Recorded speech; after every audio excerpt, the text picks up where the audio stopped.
And Okay, ready whenever you Okay, are. good. Then I will call this meeting to order at 3:30 p.m. on time. Wow, great. Okay, I'll read the land acknowledgement. The city of Thorold is situated on treaty land. This land is steeped in the rich history of the First Nations, such as the Hadiwandawung, the Haudenosaunee, and the Anishinaabe, including the Mississaugas of the Credit First Nation. There are many First Nations, Métis, and Inuit people from across Turtle Island that live and work in Niagara today. The city of Thorold stands with all Indigenous people, past and present, in promoting the wise stewardship of the lands on which we live. Are there any declarations of interest? No. No? Okay. Then can I have a mover and a seconder to adopt the agenda?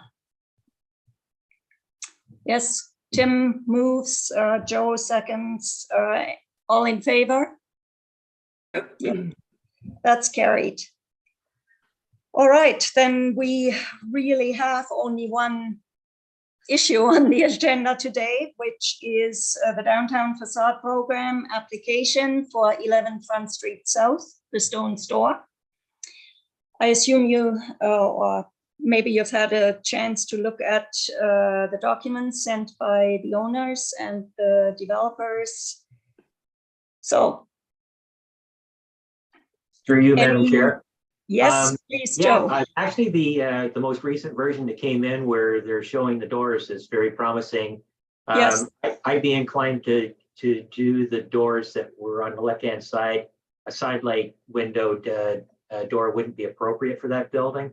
I'm not too sure where John extracted those pictures from, but when Tim and I met with the owners and talked to them, I did give them contact for Kroll and Sash, and they were familiar with Kroll and Sash. So I don't know if these are samples that they've got from Kroll, or if it's just something they are showing us that they are on board with working with us on the facade, which is very promising.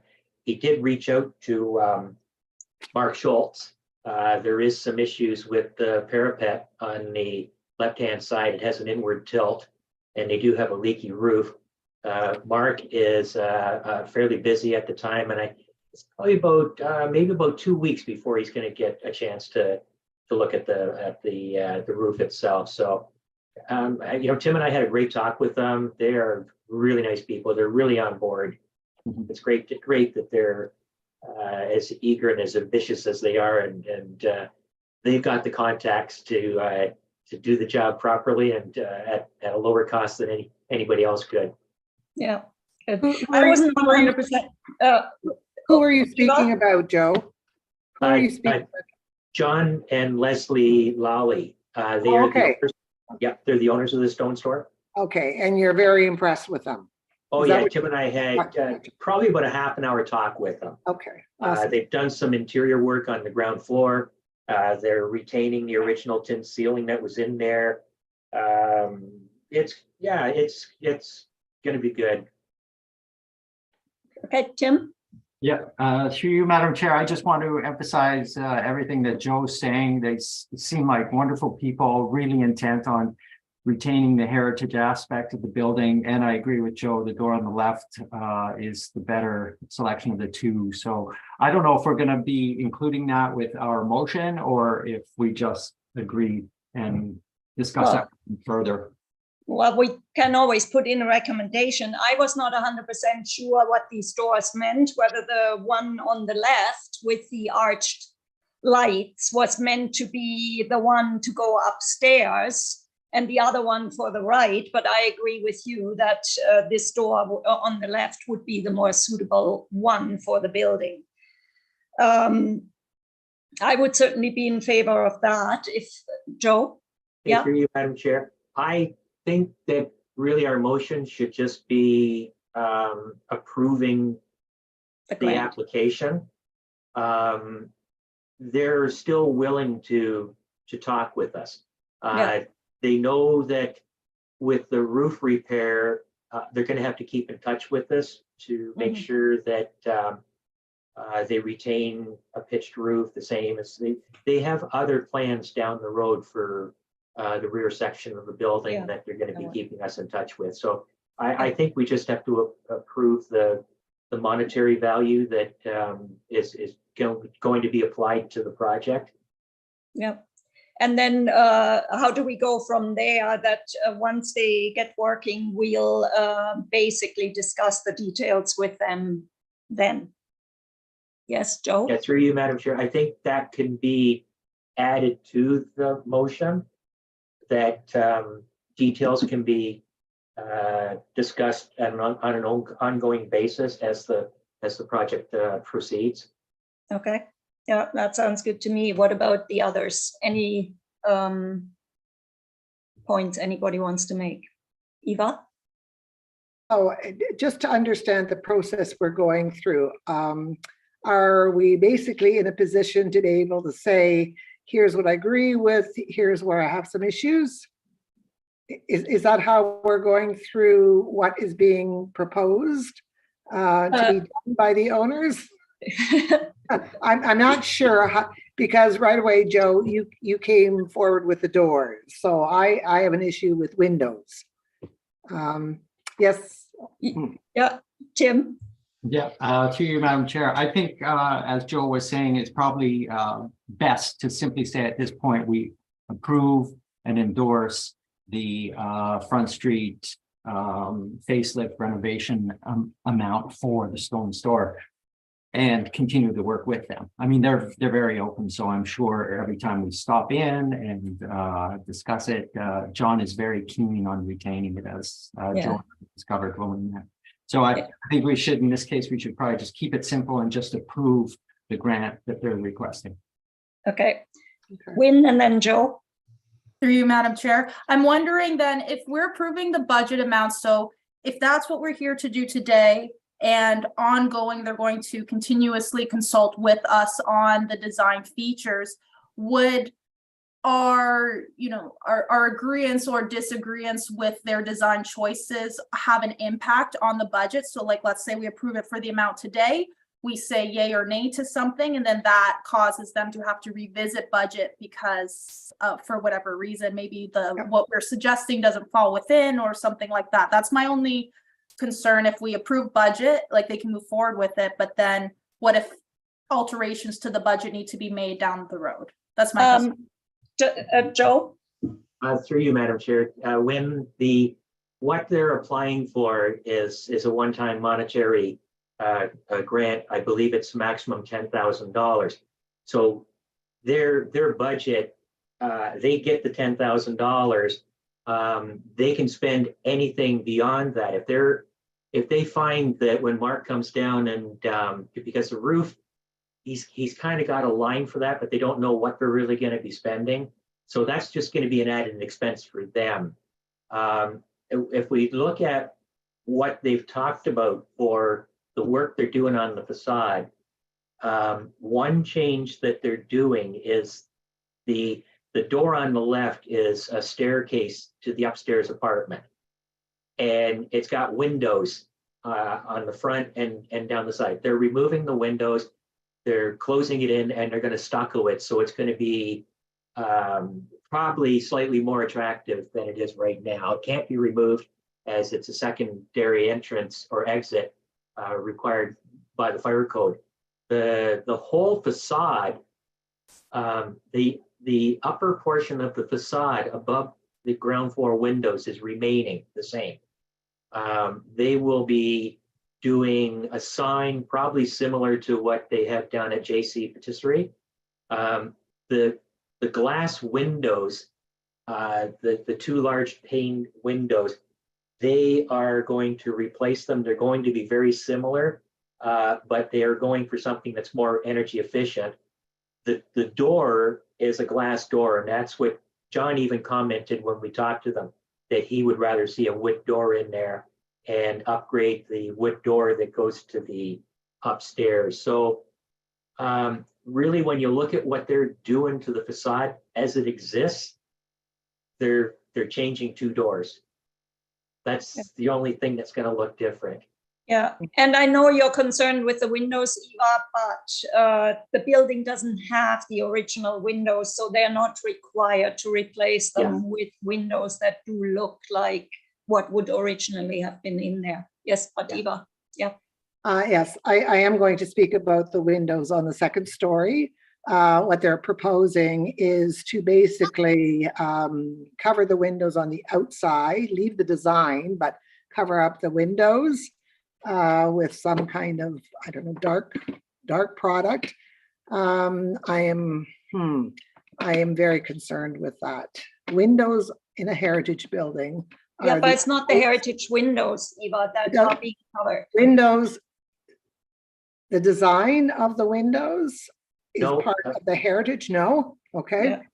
Joe, Through you, Madam Chair, the windows that are being covered up are modern windows that there's a closet upstairs. This is an addition to the original building. And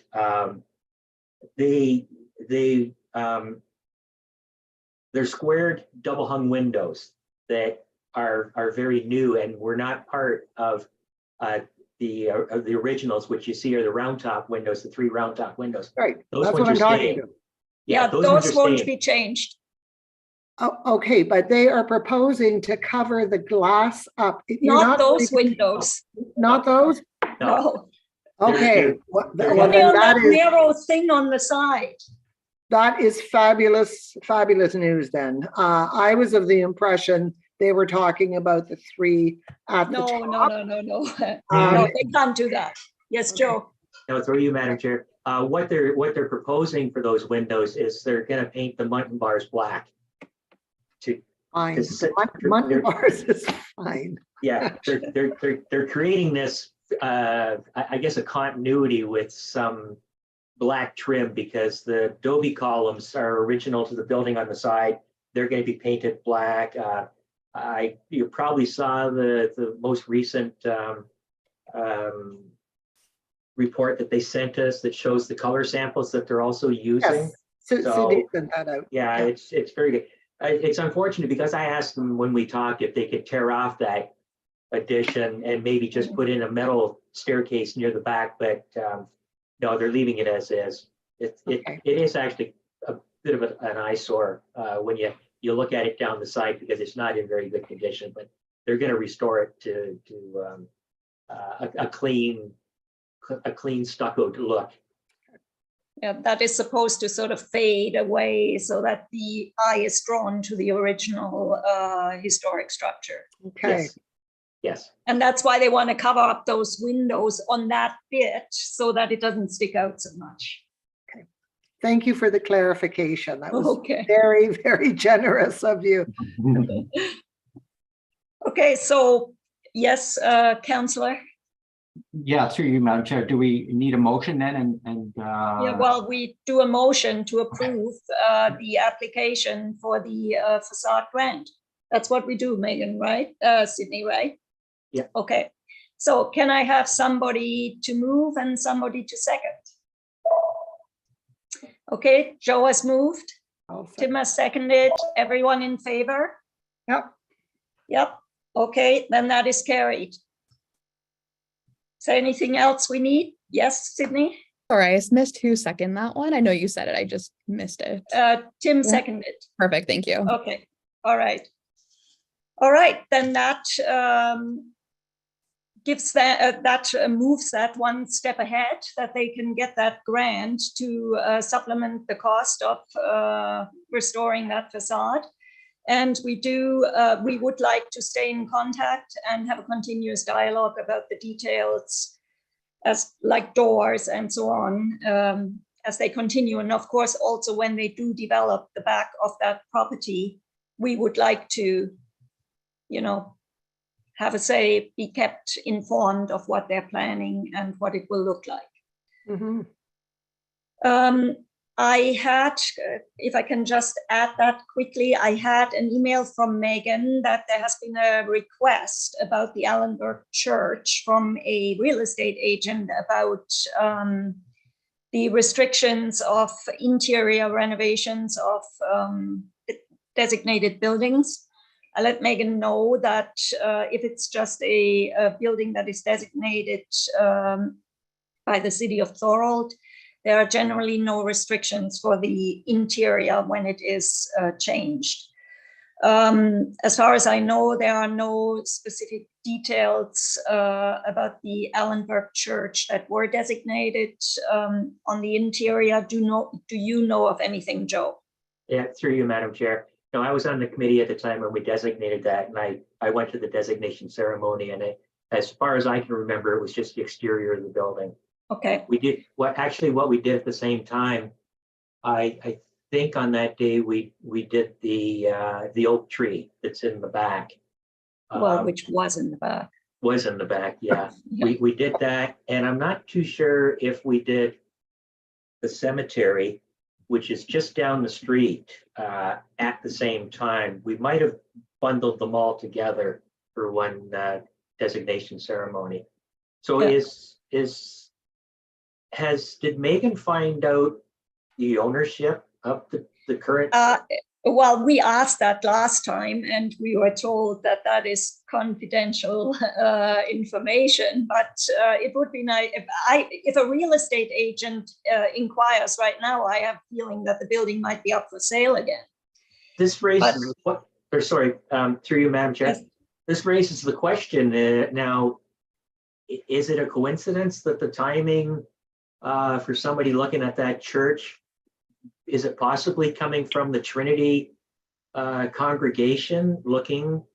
Maybe the National is actually looking at buying it for the Trinity congregation? John Henderson pointed out that there is somebody on the National executive that is involved in development projects whereby they're reconverting or repurposing older buildings for senior living.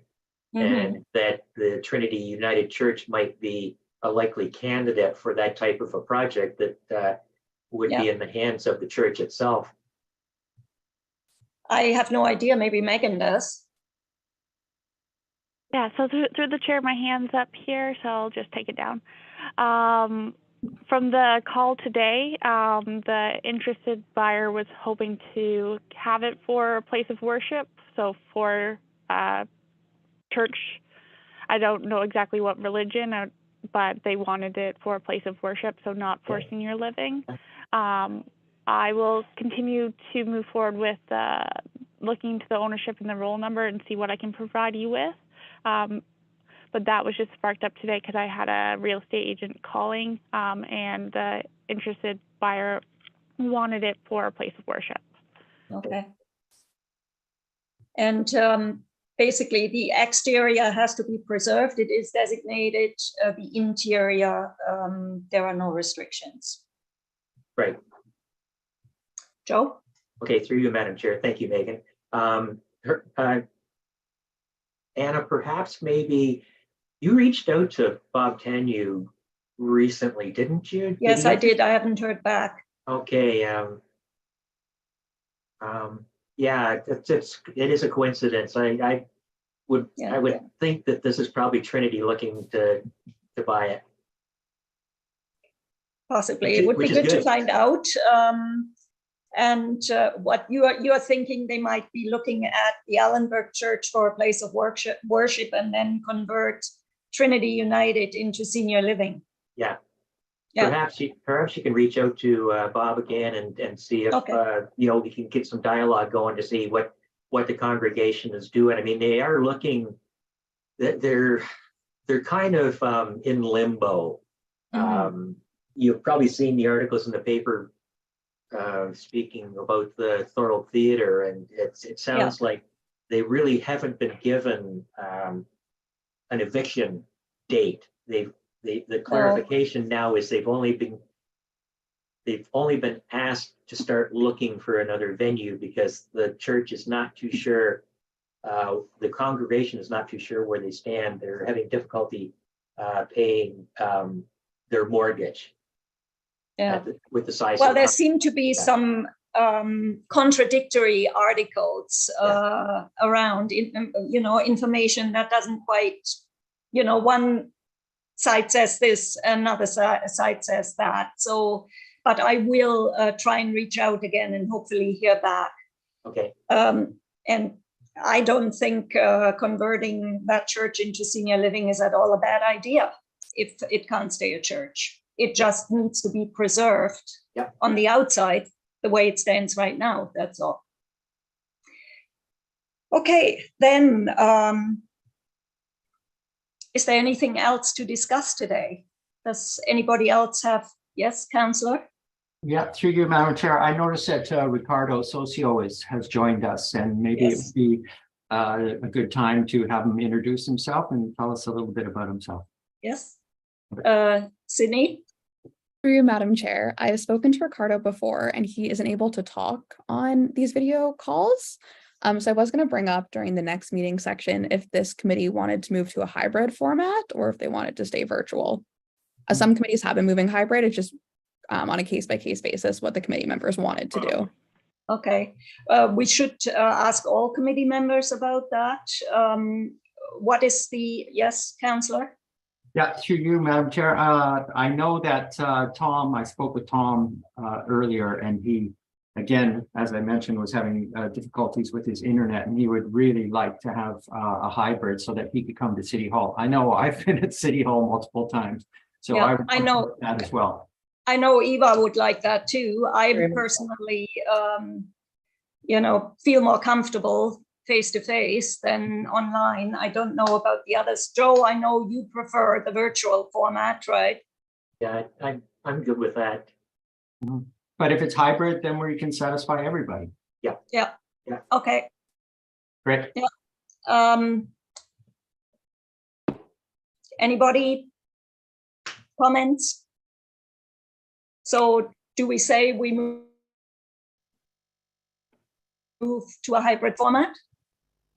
Do we do a motion about that, Sydney, or no? Okay. No need for a motion. I can just go in Okay. and set them all up as We hybrid. can inform the others via email that that will be the case. Will that already be the case for the next meeting on April 25th? Yes, for the next meeting, I'll confirm that council chambers is open at that time. And Okay. then going forward, they'll be hybrid. I can send out an email to the rest of the committee, just letting everyone know that we've discussed it and we'll be doing hybrid. So you can come in person to council chamber or join virtually. Okay, sounds great. Wonderful. Okay. Then do we adjourn for today or? Yes, Madam Eva? Chair- Madam Chair, just one more thing.